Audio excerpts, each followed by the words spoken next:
7.35 से 7.45 होता है, मतलब एल्कलाइन नेचर का। और उसको मेंटेन करने के लिए भगवान ने हमारे शरीर में दो अंग दिए हैं, एक तो किडनी और एक फेफड़े। किडनी का काम क्या होता है, जितनी भी हम एसिडिक नेचर की चीजें खाते हैं उनको फिल्टर करके यूरिन के थ्रू बाहर निकाल देता है, और हम जितनी भी ऑक्सीजन के साथ में और दूसरी भी गैसेज हमारे शरीर में चली जाती हैं श्वास के थ्रू, तो उनको फिल्टर करके बाहर करता है। लेकिन हमारे ब्लड का पीएच है वो 7.35 से 7.45 ही मेंटेन रखना होता है। अब क्या है, हमारा खान पान क्या हो गया, पूरा एसिडिक नेचर का हो गया, तो वो पूरा लोड किस पर आ रहा है, किडनी पर। इस तरीके से क्या है, किडनी की जो लाइफ है धीरे धीरे कम हो गई, क्योंकि काम में हम उससे बहुत ज्यादा करवा रहे हैं। जो काम उसको एक एवरेज करना चाहिए था, ज्यादा काम करने की वजह से आजकल 50-60 साल की उम्र आते आते डायलिसिस की प्रॉब्लम आ जाती है, डायबिटीज हो जाता है। और यदि हम एल्कलाइन नेचर का पानी पीते हैं, क्योंकि खान पान तो बदल नहीं सकते, क्योंकि जो चीजें मिल रही हैं वही खानी पड़ेगी हमें, लेकिन पीने के पानी का रोल कितना है, 70% से ज्यादा है। पानी के बिना नहीं रह सकता और किसी भी चीज के बिना व्यक्ति रह सकता है, लेकिन यदि हम पानी को ठीक कर लेते हैं तो हमें 70% से हमारे शरीर को ठीक कर दिया हमने।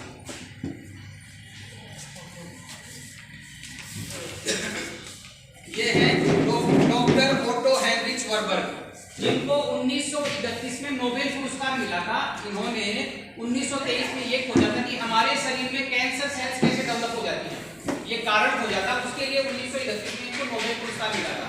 इन्होंने बताया कि हमारे शरीर में दो स्थिति अगर पैदा हो जाती है, क्या, एक तो लेस पीएच एसिडोसिस, मतलब यदि पीएच कम है, और हाइपोक्सिया ऑक्सीजन की कमी हो जाती है, तो हमारे शरीर में कैंसर सेल्स डेवलप हो जाती हैं।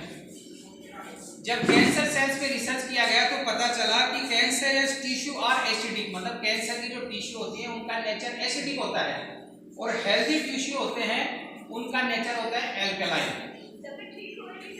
इन्होंने यहाँ पर कहा कि no disease including cancer can exist in alkaline environment, मतलब एल्कलाइन एनवायरनमेंट में कोई भी बीमारी नहीं पनप सकती, क्योंकि जब बच्चा पैदा होता है तो उसका शरीर एल्कलाइन एनवायरनमेंट का ही होता है। अभी कोरोना काल में अपन ने देखा कि सबके बीमारियां हुई, लेकिन बच्चों को कोरोना कुछ हुआ तक नहीं, क्यों, क्योंकि उनकी बॉडी का नेचर एल्कलाइन नेचर का था। बाकी धीरे धीरे हमारा खान पान इतना खराब होता गया कि हमारा शरीर धीरे धीरे एसिडिक नेचर का होता गया। अगली प्रॉपर्टीज आती है माइक्रो क्लस्टर, मतलब पानी, इस मशीन का जो पानी होता है वो बहुत हल्का हो जाता है, पतला पानी, क्योंकि सामान्य पानी होता है ना वो 15 से 20 मॉलिक्यूल्स में होता है, मतलब उसको हम भारी पानी कह सकते हैं, गुच्छे के रूप में होता है। देखो कई जगह का अपन पानी पी लेते हैं, इतना भारी होता है कि पी लेते हैं तो भूख ही नहीं लगती है, और कई जगह का पानी पीते हैं बार बार भूख लगती है, क्यों, क्योंकि पानी वहाँ का हल्का होता है। तो इस मशीन से जो पानी निकलता है वो हल्का हो जाता है, पतला पानी बोलते हैं जिसको। ये हल्दी है जिसको अपन प्लांट सेल्स के रूप में टेस्ट कर रहे हैं, हमने 2 ग्लास में इसको लेते हैं।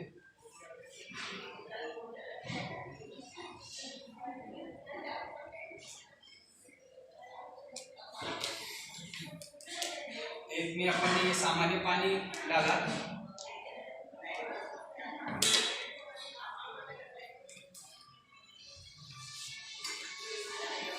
दूसरे में उस मशीन का पानी ले रहे हैं, दोनों को मिक्स कर रहे हैं।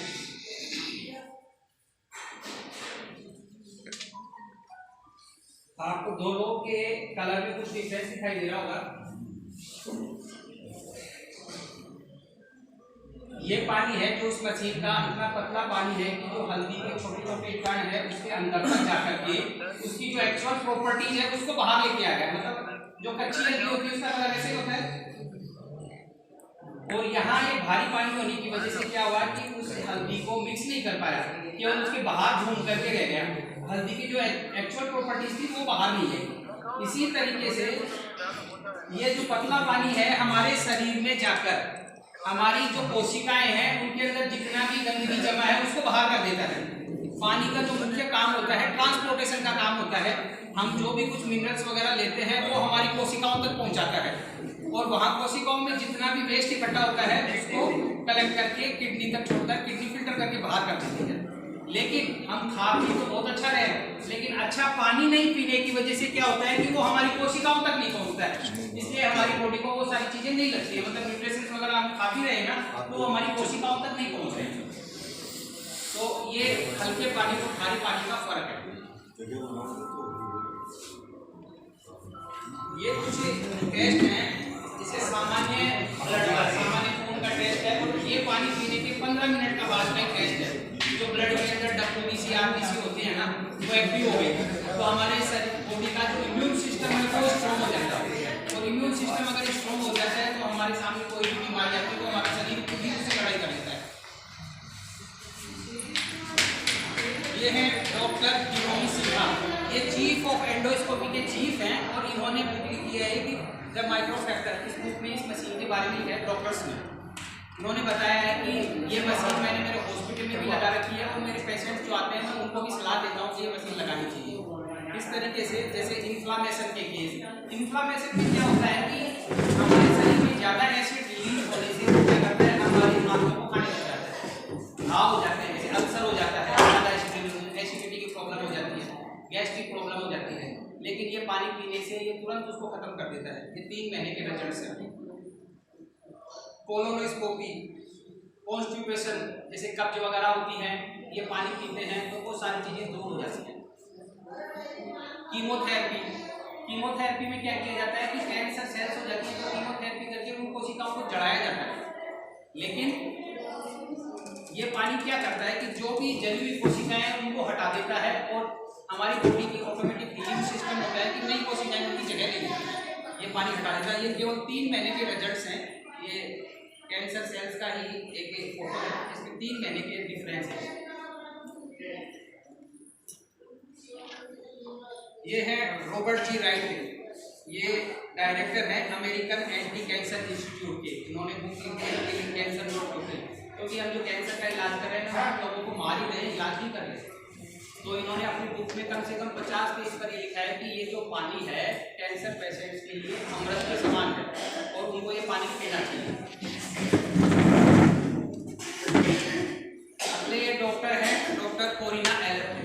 डॉक्टर कोरिना एलन ये ब्रेन डिसऑर्डर पर काम करती है, और इन्होंने इस पानी के साथ मरीजों का इलाज किया तो 43% रिजल्ट फास्ट मिले। तो कैसे ये पानी केमिकल पर किस तरीके से रिएक्ट करता है, इसका भी एक टेस्ट देख लेते हैं।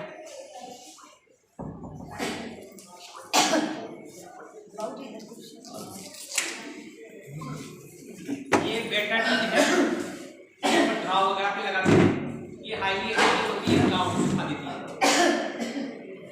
हाँ बेटाडीन।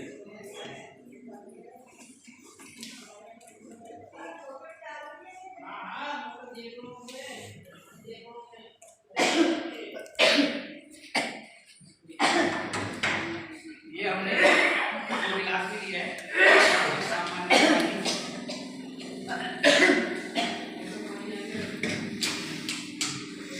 आप ये समझिए कि ये कैंसर हमारे शरीर के अंदर केमिकल हो गया। आगे आ जाओ ना, आप खाली आगे आ जाओ।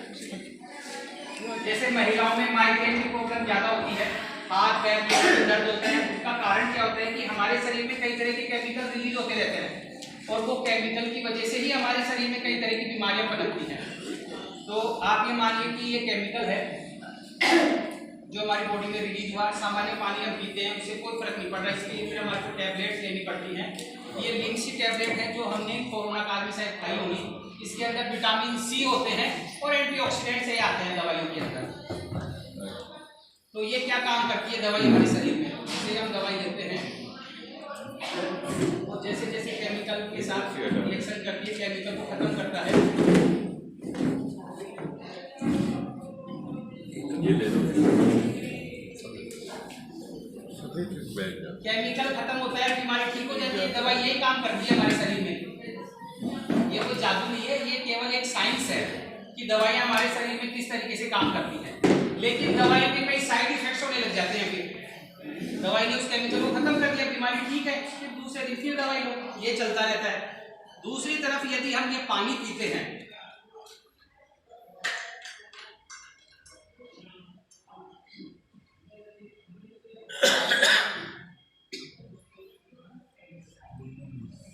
इसमें क्या किया, उस केमिकल को बिना किसी एडिशनल दवाई के खत्म कर दिया।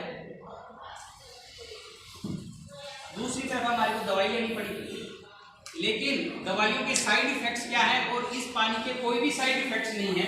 उसका डिफरेंस, इससे पहले हमने पीएच वैल्यू देखी थी कि पानी के अंदर हाइड्रोजन आयंस कम है या ज्यादा। ये पीएच हमने दोनों में डाला।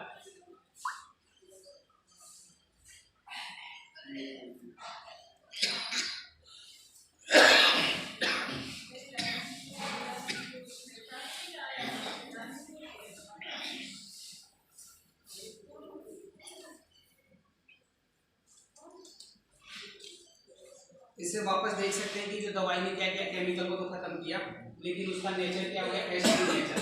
कलर आप देखेंगे 7 से नीचे है, लगभग 3 के आसपास आ गया होगा। तो इनके साइड इफेक्ट्स होते हैं, जैसे गैस की प्रॉब्लम हो गई क्योंकि एसिड बढ़ गया, तो दूसरे साइड इफेक्ट्स शुरू हो जाते हैं। जबकि इस पानी ने क्या किया, केमिकल भी खत्म किया हमारे शरीर से, हमारी बॉडी का एल्कलाइन एनवायरनमेंट बना